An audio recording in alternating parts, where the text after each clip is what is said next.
Welcome back to CrimePod Castle for our Unsolved Mystery Series, episode 13 today.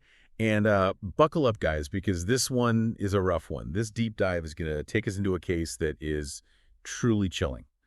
The story of two sisters in India, Renuka Shinde and Seema Gavit, and their crimes back in the 90s. They shocked the entire nation and really left a lot more questions than answers. Yeah, it's what makes this case so fascinating and disturbing, honestly, is the contrast. You have these two sisters and they're growing up with poverty and hardship, but their crimes, it goes way beyond like simple survival. It's a story of just cruelty that is aimed particularly at children, and it's hard to even grasp. Yeah, so let's try to unpack that contrast a bit. We have this backdrop of poverty, which we know creates challenges, of course. But how do these sisters go from that basic survival instinct to this calculated cruelty level? What are the turning points? Well, you have to remember that Renuka and Seema, their early lives were just incredibly difficult.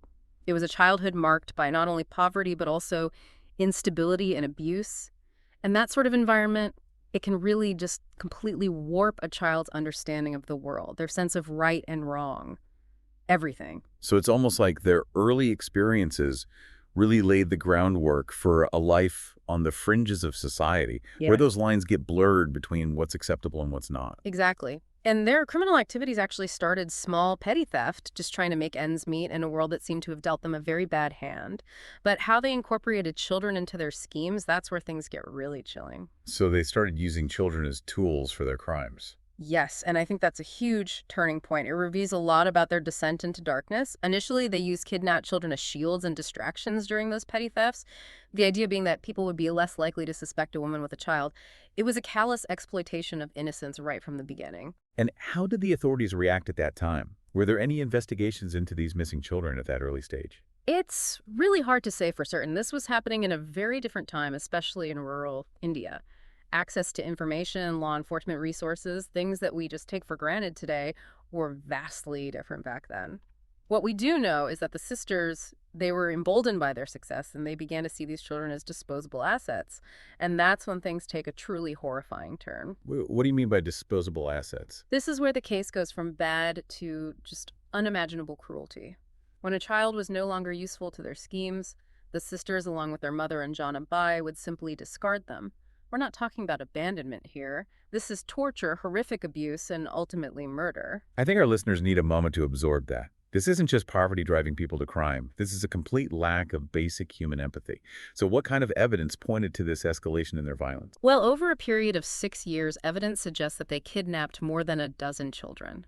And the details that emerged during the trial, they were absolutely gut-wrenching. Some of these children were subjected to unimaginable suffering before being killed.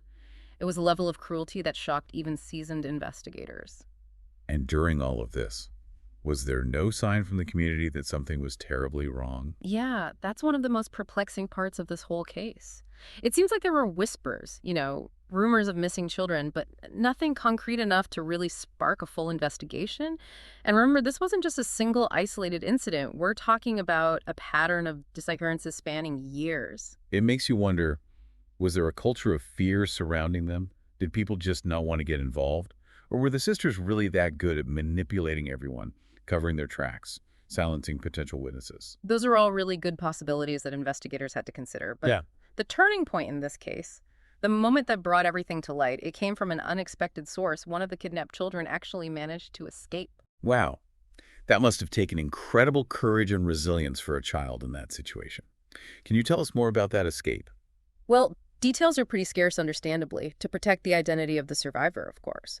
But what we know is that this child, through a combination of luck and incredible bravery, managed to break free from the sisters and alert the authorities. That had to be just a harrowing experience. What happened next? How did the police finally connect the dots and build a case? That escape was like a crack in the dam. Once the investigation started, things unraveled pretty quickly. The police were able to link the sisters to a string of disappearances across Maharashtra, and the truth started to come out. I can only imagine the shockwaves that must have sent through the entire community. Absolutely. This case, it completely dominated headlines. And the public was just horrified. It forced people to confront this dark reality that children, even in seemingly close-knit communities, can be so vulnerable. And that sometimes the monsters we fear the most aren't lurking in the shadows, they're living right among us. So let's talk about the legal proceedings now. The sisters were eventually apprehended, right? What happened during the trial? The trial, it was one of the most shocking in India's history. The evidence against the sisters was overwhelming. Witnesses came forward, shared these heartbreaking testimonies, and the prosecution really meticulously laid out the case against them. How did the sisters react during the trial? Did they show any remorse?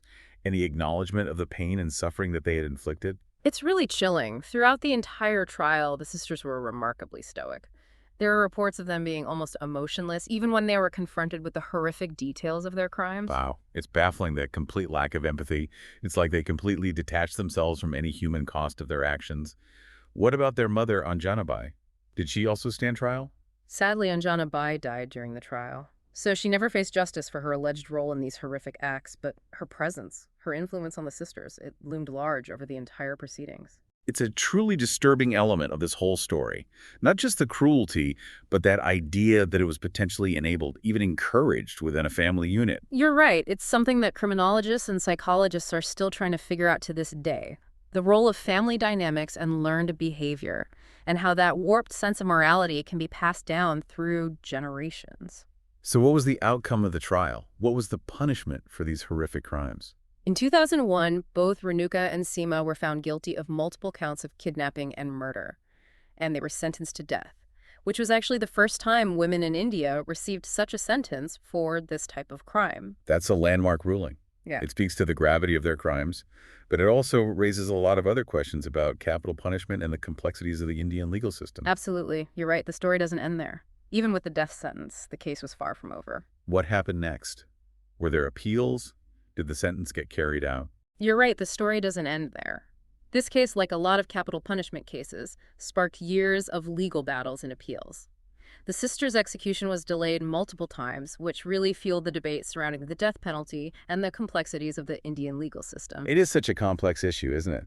The death penalty always seems to spark heated debate on both sides. Absolutely. And it's so important to understand the nuances of the legal arguments and the societal implications surrounding a case like this. So what ultimately happened with the appeals? Did the death sentence stand?